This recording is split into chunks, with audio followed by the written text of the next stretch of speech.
actually noticed something totally different. This had nothing to do with my ability, right? This had nothing to do with, okay, having some time off and coming back to the industry as a rider. It was an internal feeling of like anxiety that I just couldn't shift. And then I realized after talking and interviewing other women, from women who have had menstrual cycles, going through perimenopause into menopause, that I wasn't alone. And unfortunately, because of this feeling and because of, who knows, maybe society norms of like, ride stronger, no pain, no gain, never give up type thing, don't show weakness. And here's the thing, horses feel this before we even understand it. If you've ever felt weaker, like uncoordinated, suddenly you're suffering with anxiety in the saddle, especially if you're maybe a teenager or even a woman in her 40s, and you never used to suffer with this in your 20s or 30s, this video is for you. Because what if the problem was never about your ability or riding? What if it was that no one actually taught you about how your body changes, especially as a female rider? Just think about that.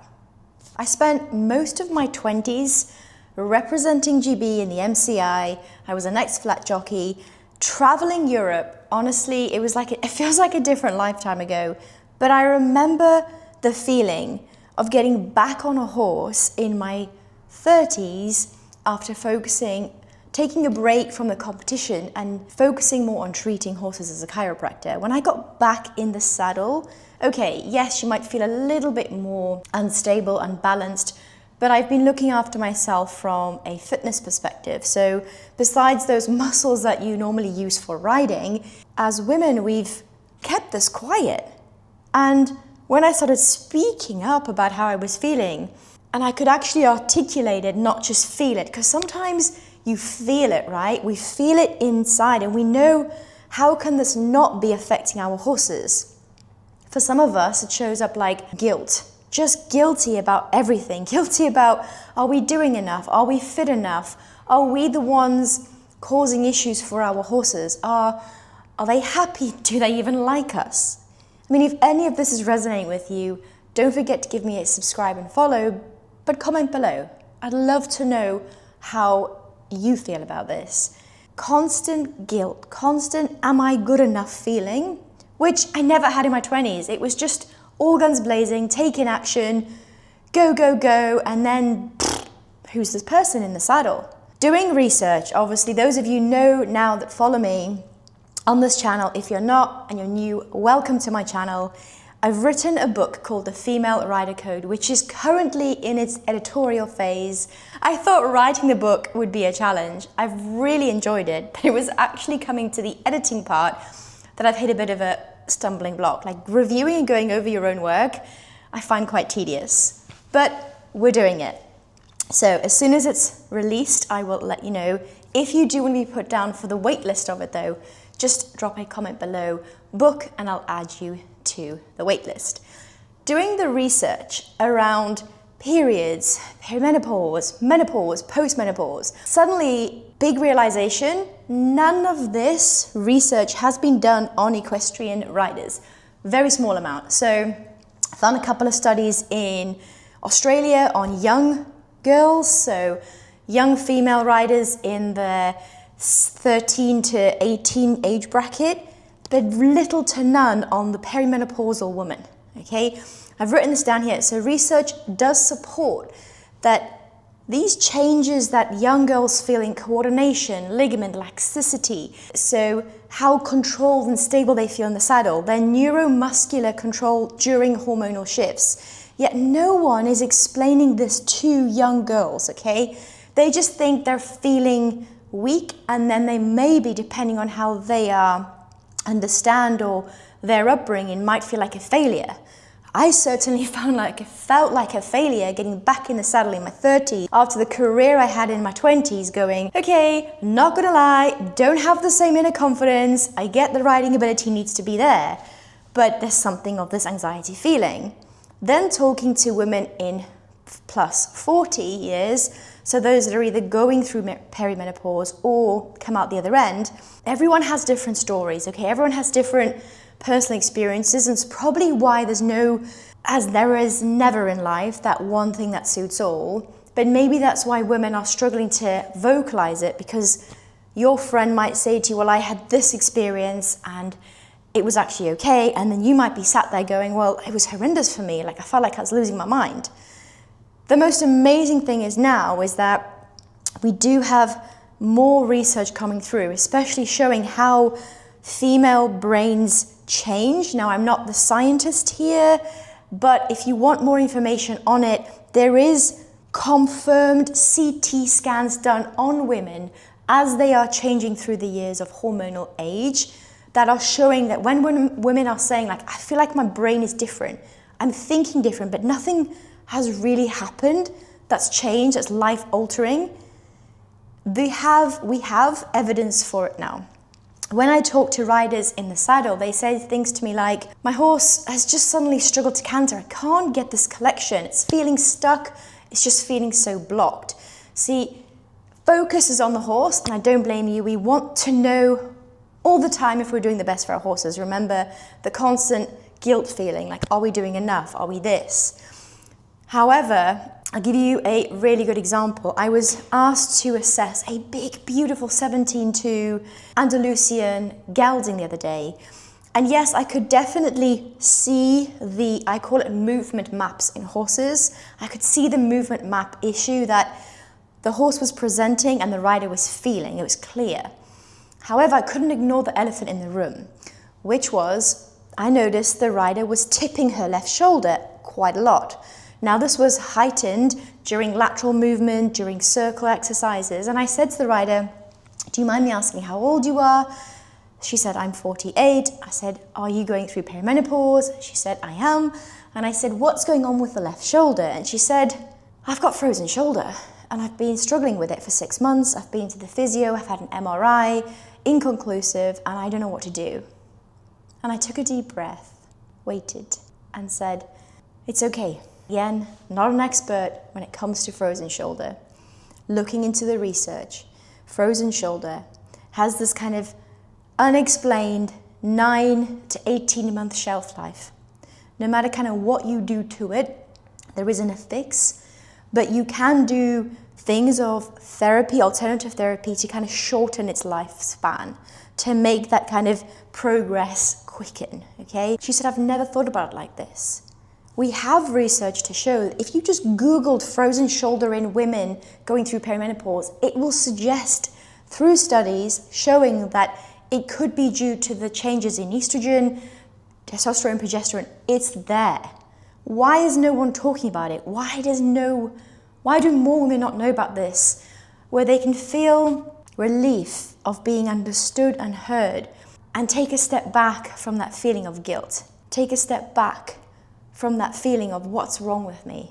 Okay, so what is really going on in our bodies as women? Side note, you and I will be totally different. Even if we were the same age, lived a very similar lifestyle, we might have totally different experiences with our menstrual cycles. Most of us know though, we start with puberty, your monthly cycles, transitioning into perimenopause, into menopause, postmenopausal years. So each of these stages, through research and also talking to women, feeling it myself, you have different effects. So you might feel different in your strength despite keeping your exercise the same.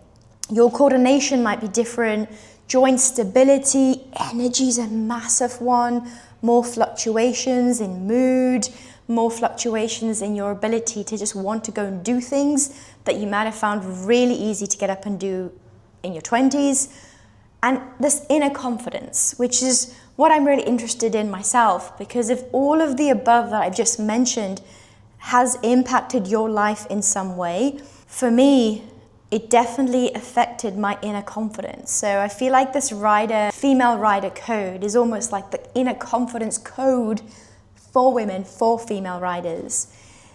I'll go more into that.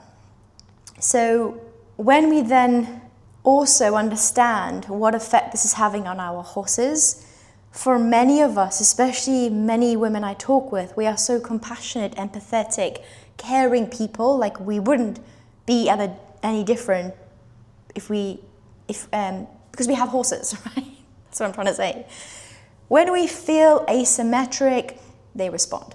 They respond maybe with tension, maybe with a little bit of like delay in the transition, stiffness through the back. They tend to mirror the collapse, brace, but then they also can mirror if we show up calm and grounded. Side note, this is actually what I teach in the Horse Listener. So if you're interested in that, go to my YouTube page called the Horse Listener, find out more information, or just type into Google my name, Nika Vorster, and you can join the waitlist for the next Horse Listener program. When we understand our state, and it doesn't mean, by the way, that you have to be perfect for your horse. Many women I talk to, it's like this need of like, one day I'll do it. Like one day when life's okay, or one day when I feel better. I'm the same, and I resonate so much with this. There's never going to be a one day, there is only now. Okay? Many of us have heard that saying of like, when is your last day? We don't know, or do we? But most of us consciously don't know right now. So there's never going to be a one day. There's never going to be a perfect time when everything is in alignment. There is only today. And in the Female Rider Code, the book, I work on 3 things to help women through my own experience, but also having coached over 100 women around the world from different ages. Nutrition is key. So working on whole food nutrition, okay?